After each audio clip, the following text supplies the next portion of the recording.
You're listening to Soap Dirt, the latest in television entertainment news.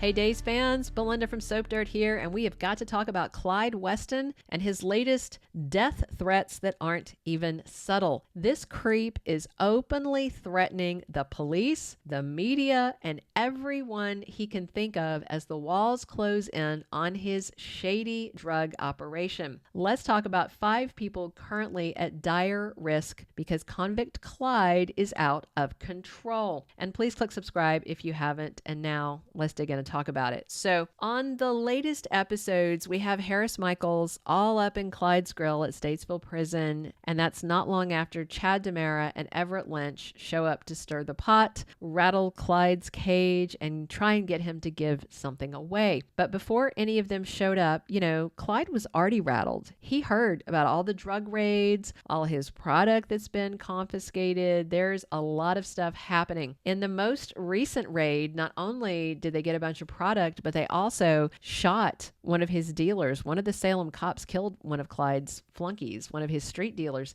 This is all bad news for Clyde Weston's operation, and he was talking on a contraband cell phone call from behind bars, just raging about the losses, the ongoing police pressure, and of course now there's media coverage too. So Clyde took the opportunity from the 2 guys with the Spectator coming by to threaten Chad and Everett, and he's already threatened Harris as well. Plus, Ava Vitali and Stefan DiMera live under constant threat by this very, very bad man. So I suspect Clyde Weston's about to come totally unhinged, and it's going to lash out at the people he blames for these problems with his drug operation. The latest day's promo revealed some very bad things about to happen to people that Clyde wants to send a message to. So with that in mind, we suspect there are 5 people, at least, maybe more, marked for death in Salem by Clyde and his army of henchmen and drug dealers. So let's talk about these 5. So the first is Harris Michaels. Harris Michaels is shot soon. Looks like this week, maybe Cliffhanger Friday. There's chatter that it might be someone not trying to kill him that pulls the trigger. I've seen some weird talk that it might be Xander that takes aim at Harris for whatever reason, but he's trying to keep his nose clean. But he was acting really weird in this weekly promo, so I don't know. Harris is leading the charge, trying to crack the drug ring. Maybe Clyde thinks if he takes him out of commission, it'll get the cops to back off. That doesn't seem likely, but Clyde is not exactly a rocket surgeon, so, The second, third, and fourth people at risk for death, Chad DiMera and his 2 kids. These are 3 more on Clyde's hit list. Chad and his adorable children are definitely on Clyde's radar now. Clyde made sure to prod Chad's vulnerable spot about his wife's murder. Clyde taunted him, saying that Abby begged him for her life as she died. And boy, that really, really set Chad off. And then Chad promised to make a spectacle and expose Clyde and his drug operation in The Spectator.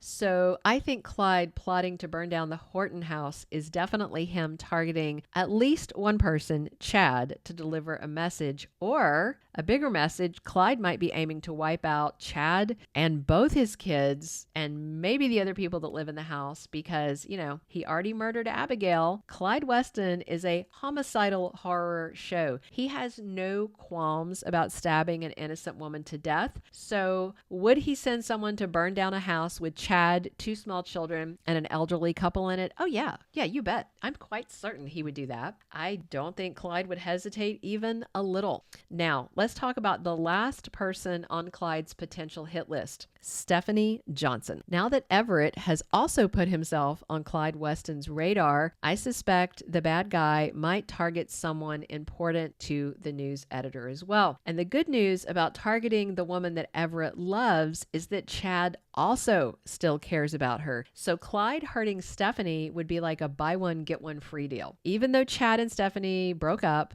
I know he still cares about her, and I bet you anything that awful Clyde already knows that Chad dated her and was serious about her. And if not, I suspect he'll have his people look into Chad's vulnerable spots and her name may turn up. And then he could easily find out Stephanie is dating Everett now. So hurting or kidnapping Stephanie would be a 1-2 punch that could hurt two men that are causing problems for Clyde Weston. So the 5 people I feel like are in potential danger right now are Chad and his kids, Thomas and Charlotte, that's 1, 2, 3. Also, possibly Doug and Julie Williams, because they all live in the house that's torched at the end of this week. And it seems likely that the arsonist is acting on Clyde's orders. I mean, who else would burn the Horton house? Plus, we also know Harris Michaels is shot this week. That seems likely to be Clyde's work too. I mean, who else would take a shot at Detective Michaels? As for Stephanie, now we've got no spoilers indicating that she's in danger,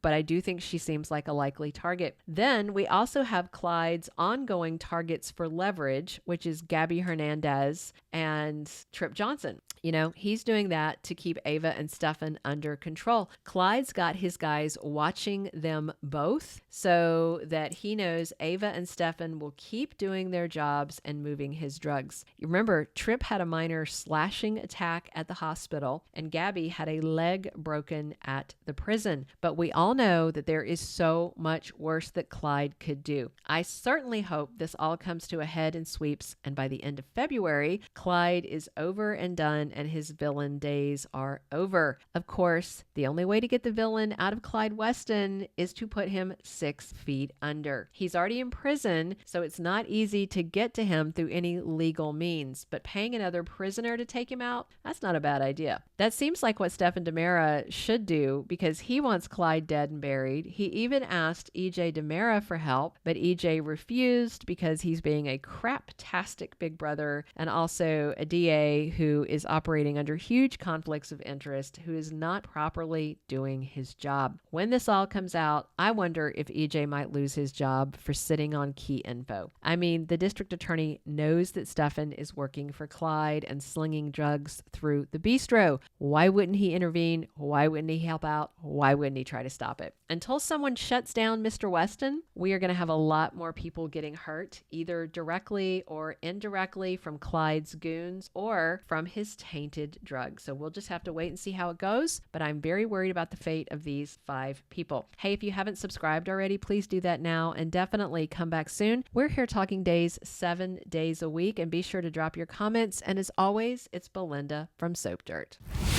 Thank you for being a loyal listener. Follow us wherever you get your podcast, because you don't want to miss the next episode. Soap Dirt is on all the major podcast platforms, including Apple Podcast, Spotify, iHeartRadio, and more.